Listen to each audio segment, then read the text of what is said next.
एक गरीब लड़की को मिला शराबी मारने वाला पति, एक दिल छू लेने वाली कहानी। मैं बहुत ही लोअर मिडिल क्लास परिवार की लड़की हूँ। मेरा परिवार बड़ी मुसीबतों से अपना गुजारा चला रहा है। मेरे घर में अब एक परेशानी है, मेरी शादी की। कितने ही रिश्ते अब तक मेरे घर वाले देख चुके हैं, लेकिन किसी को मैं पसंद नहीं आई। दिखने में मैं इतनी अच्छी नहीं हूँ ना। संस्कार और स्वभाव सब बाद में आते हैं, पहले रंग आता है। इसलिए अभी तक मेरी शादी नहीं हो पाई। फिर एक दिन पिताजी को सामने से एक रिश्ता आया। लड़का रवीश था और जैसे कि उन्होंने बताया था, लड़का कहीं प्राइवेट जॉब करता है, 15,000 लेकर आता है। पिताजी और माँ ने ज़्यादा पड़ताल नहीं की और मेरी शादी पक्की हो गई। शादी के लिए मेरे भी कई अरमान थे। मैं चाहती थी कि पिताजी की चिंताएं थोड़ी कम हो जाएं, इसलिए मैंने भी हाँ कर दी। पिताजी ने पेट काट कर मेरी शादी के लिए कुछ गहने बनवाए थे। ज़्यादा तो कुछ हम दे नहीं पाए और उनकी तरफ से कोई डिमांड नहीं थी। पिताजी को लगा कि बच्ची की किस्मत अच्छी है, जो उसे इतना अच्छा घर मिला है। शादी हो गई और मैं विदा हो गई। सुहाग रात को मैं अपने बिस्तर पर बैठी उनका इंतजार कर रही थी। मेरे मन में कई तरह के ख्याल थे। मैं थोड़ी घबराई भी थी। अभी करीब 2 घंटे हो गए थे मुझे अपने कमरे में बैठे उनका इंतजार करते हुए। तभी बाहर से मुझे चिल्लाने की आवाज़ आने लगी।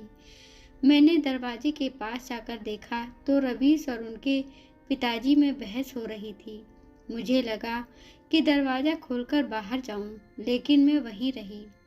फिर कुछ देर बाद वो जोर से दरवाज़ा खोलकर अंदर आते हैं। उनके आते ही कमरे में बहुत दुर्गंध फैल गई। वो बुरी तरह से नशे में थे, फर्श पर गिर पड़े। शायद पिताजी उन्हें इसीलिए चिल्ला रहे थे कि वो आज शराब पीकर आए हैं। मेरी तो कुछ समझ नहीं आया, क्या करूं? रात भर वो वहीं फर्श पर सोते रहे। सुबह जल्दी उठकर मैं किचन में गई। सास ससुर दोनों मुझसे नजरें नहीं मिला पा रहे थे। मैं उनके लिए चाय बनाकर लेकर गई। वो कमरे में थे। जैसे ही मैंने चाय दी, वैसे ही उन्होंने चाय का कप फेंक दिया और बोले, दोबारा हिम्मत मत करना मेरे पास आने की। तू मेरी बीवी नहीं, बस इनकी बहू है। जाकर उनकी सेवा कर। सास को कप गिरने की आवाज़ आ गई थी। मैं किचन में गई। तब मेरी सास मुझसे बोलती हैं, पत्नी के आने से पति की जिंदगी में बहुत बदलाव होता है। पत्नी के आने से कई बिगड़े आदमी सुधरते देखे हैं हमने। मैं कुछ नहीं बोली, सिर्फ इतना ही सोच रही थी कि यह मेरे साथ क्या हो गया। जिस बच्चे को उसके माता पिता नहीं बदल सके, उसे मैं कैसे बदल सकूंगी। ऐसे लड़के से किसी की शादी कराना क्या सही है? वो भी सिर्फ इसलिए कि बेड़ियां बांध देने से वो सुधर जाएगा। वो अगली रात फिर कमरे में आए, मेरी तरफ देखा भी नहीं और सो गए। सुबह जब मैं उठी तब मेरे कमरे की अलमारी खुली थी। उसमें रखे मेरे गहने गायब थे। मैंने जाकर यह बात अपनी सास को बताई। वो ज़्यादा कुछ बोली नहीं, सिर्फ यही बोली कि अपनी चीज़ें तुम संभाल कर नहीं रख सकती क्या? रवि से भी घर नहीं थे। मैं समझ गई कि वो ही मेरे गहने लेकर गए हैं। उस पूरा दिन और पूरी रात वो घर पर नहीं आए। मेरा तो जी करा कि पिताजी को एक बार फ़ोन करके ज़रूर पूछ लूँ कि आपने किस लड़के के साथ मेरी शादी करवा दी है। लेकिन फिर मुझे लगा कि अब बोलने से क्या फ़ायदा। वो 3 दिन बाद घर पर आए। आते ही उनके और उनके पिताजी के बीच बहुत कहा-सुनी हुई। मेरी सास ने मुझे फिर ताना मारा। बहू लाए थे कि चलो बेटा संभल जाएगा, लेकिन उसके आने के बाद तो ये ज़्यादा बिगड़ गया है। मैंने भी सोचा कि मैं इतनी जल्दी तो हार नहीं मानूंगी, इसलिए मैंने अपने आंसू नहीं गिरने दिए। मैंने उनसे फिर बात की कि मैंने पूछा कि आप क्या चाहते हैं, ऐसे ही ज़िंदगी को आगे बढ़ाना या आपने कुछ सोचा है? वो बोले कि तुझे जो करना है तू कर, मुझे तेरी शक्ल भी नहीं देखनी। मुझे थोड़ा गुस्सा आया और फिर बोली कि आपने शादी क्यों की? वे जोर से बोले, शादी मैंने घर वालों के कहने पर की। मुझ पर कर्जा था 2 लाख का, वो उन्होंने तभी दिया जब मैंने शादी को माना।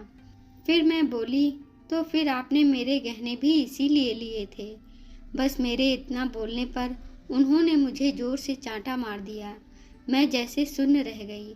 अभी 8 दिन भी नहीं हुए मेरी शादी को और मेरे साथ यह हो रहा है। अब मैं रात भर सो नहीं पाई। मैं अपने भविष्य के बारे में सोच रही थी और मेरे सामने कई विकल्प थे जिसमें से मुझे चुनना था। रात भर मैं यही सब सोचती रही। फिर सुबह हुई और मैंने अपना सामान पैक कर लिया। मेरी सास मुझसे पूछने आती हैं, यह क्या कर रही हो? मैंने बोला, मैं अपने घर जा रही हूँ। सास ने मुझे ताना मारा कि तुम्हारे घर में खाने को नहीं है, 2 दिन में वापस तुझे यहीं आना पड़ेगा। मैंने बोला, मैं जैसी भी हूँ मेहनत करके खा सकती हूँ, तुम्हारे बेटे की तरह चोर और शराबी नहीं हूँ। मेरी सास मेरा मुंह देखती रह गई। पता नहीं मुझ में इतनी हिम्मत कहाँ से आ गई। मुझे पता था कि यह मेरे और मेरे परिवार के लिए बहुत संघर्षपूर्ण हो सकता है, लेकिन उस समय मुझे यही ठीक लगा। उम्र भर ऐसे किसी के साथ कैसे रह सकती हूँ जो चोरी करे, शराब पीकर मुझे मारे। मैं उस घर से चली गई। मैंने अपने ससुराल और शराबी पति को छोड़ दिया। क्या रीना ने सही फैसला लिया या गलत? अपना उत्तर कमेंट बॉक्स में अवश्य दीजिए। कहानी को लेकर भी अपनी प्रतिक्रिया अवश्य दें। धन्यवाद दोस्तों। कृपया हमारे चैनल को लाइक करें, शेयर करें, सब्सक्राइब करें। धन्यवाद। हमें आपकी प्रतिक्रिया का बेसब्री से इंतज़ार रहेगा। धन्यवाद।